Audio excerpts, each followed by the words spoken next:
Hola, soy Sandra Hernández, gerente de marketing para SAS Colombia y Ecuador. Les doy una cordial bienvenida a este capítulo de SAS Minds. En esta edición abordaremos la importancia de la modernización basada en la integración de nuevas y disruptivas tecnologías en proyectos de transformación digital. Para esto hemos invitado a conversar hoy con nosotros a Tito Pablo Neira, CDO para Val Digital Labs, Javier Rengifo, gerente de Customer Advisory para SAS Colombia y Ecuador, y Luis Ortiz, director de servicios profesionales para SAS Colombia y Ecuador. Javier, sabemos que el open source ha cambiado la economía y el mundo de las tecnologías. En ese sentido, ¿cómo las empresas están aprovechando estas nuevas tecnologías para hacer analítica? Gracias, Sandra. Justamente el open source ha sido adoptado de manera muy positiva por muchas empresas debido al alto grado de colaboración que existe entre las diferentes comunidades analíticas, lo cual permite que se generen desarrollos de manera flexible y de manera variada y se pueda compartir de manera muy fácil.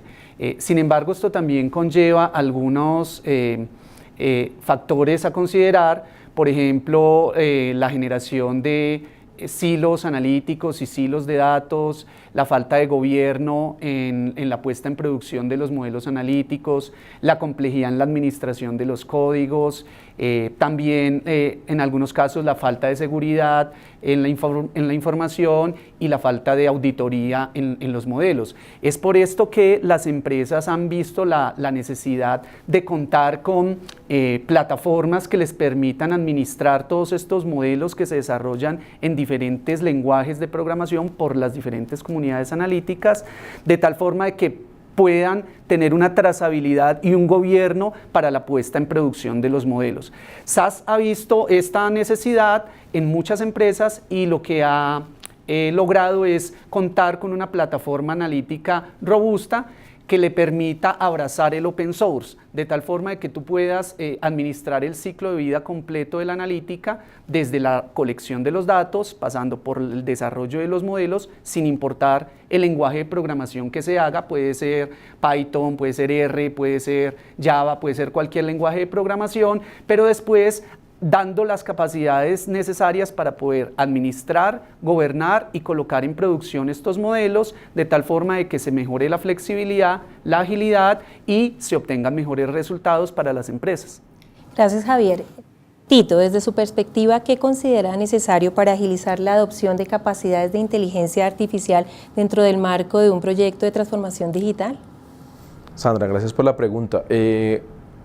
La primera fase en un proyecto de inteligencia artificial dentro de una compañía es primero tener los datos disponibles, porque cualquier ejercicio de inteligencia artificial se alimenta de datos. Entonces, lo que buscamos dentro de las compañías es consolidar la información para que las diferentes técnicas de analítica o más avanzadas que vamos a utilizar después puedan consumir fácilmente esos datos y puedan empezar a integrarse al negocio. Pero de nuevo, y concluyo y cierro la idea alrededor de eso, es la disponibilidad de los datos para entrenar ese tipo de tecnologías para el negocio.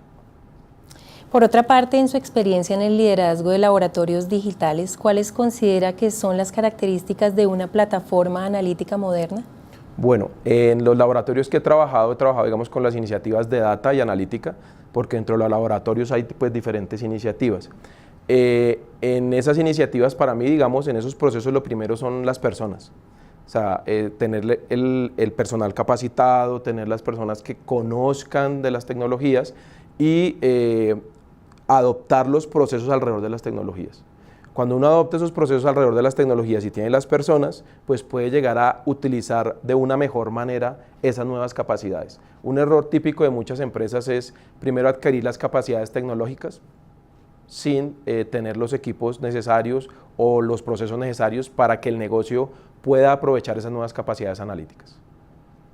Gracias, Tito.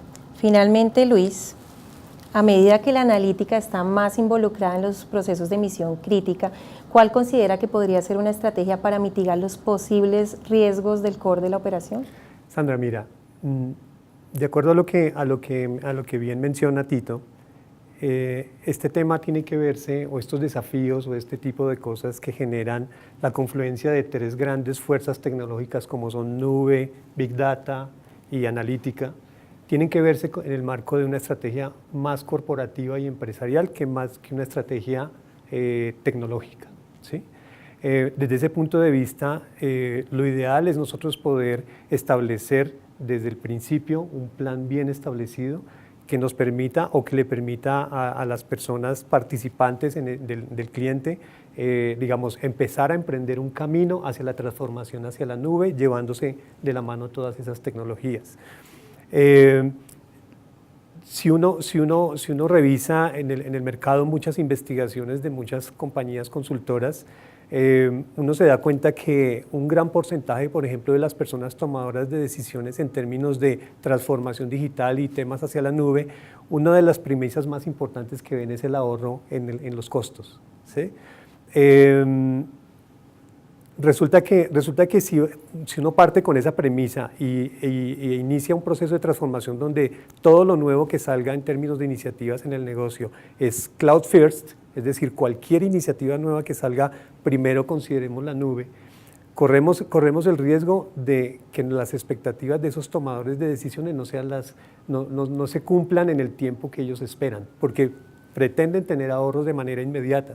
Y resulta que en la realidad de esos procesos, todo el tema relacionado con costos precisamente es una espiral y una serie de altibajos en el transcurso del tiempo. Yo al comienzo de una transformación hacia la nube, yo tengo que invertir en migrar todas las plataformas hacia la nube. Después de eso, entonces ya las personas, las áreas usuarias empiezan a ver las bondades de eso y pueden llegar inclusive a demandar más recursos. Eso quiere decir que los costos se suben. Entonces va de pronto a veces en el tiempo en contra de acuerdo como a las premisas o a las expectativas iniciales que tienen los tomadores de decisiones. Un plan permite ver eso.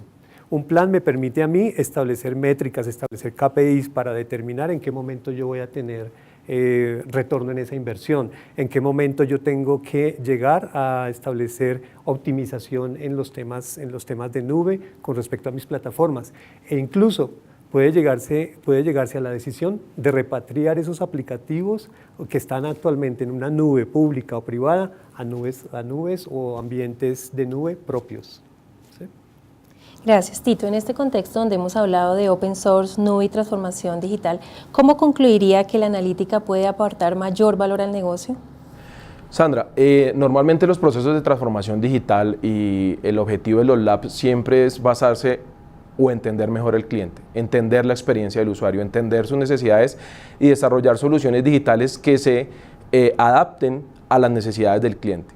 Entonces, desde ese punto de vista, la analítica es muy importante porque me permite conocer mucho más al cliente, sus necesidades, lo que él espera y diseñar productos y servicios que cumplan con esas expectativas que tiene el cliente. Entonces, la analítica cumple ese trabajo dentro de la organización, pero en la transformación digital es aún más relevante porque normalmente la transformación digital se da para escuchar más al usuario y para hacer soluciones basadas en el usuario o el cliente. Muchas gracias, Tito, gracias, Javier, gracias, Luis, y gracias a ustedes por acompañarnos en una edición más de SaaS Minds. Nos vemos en un próximo capítulo.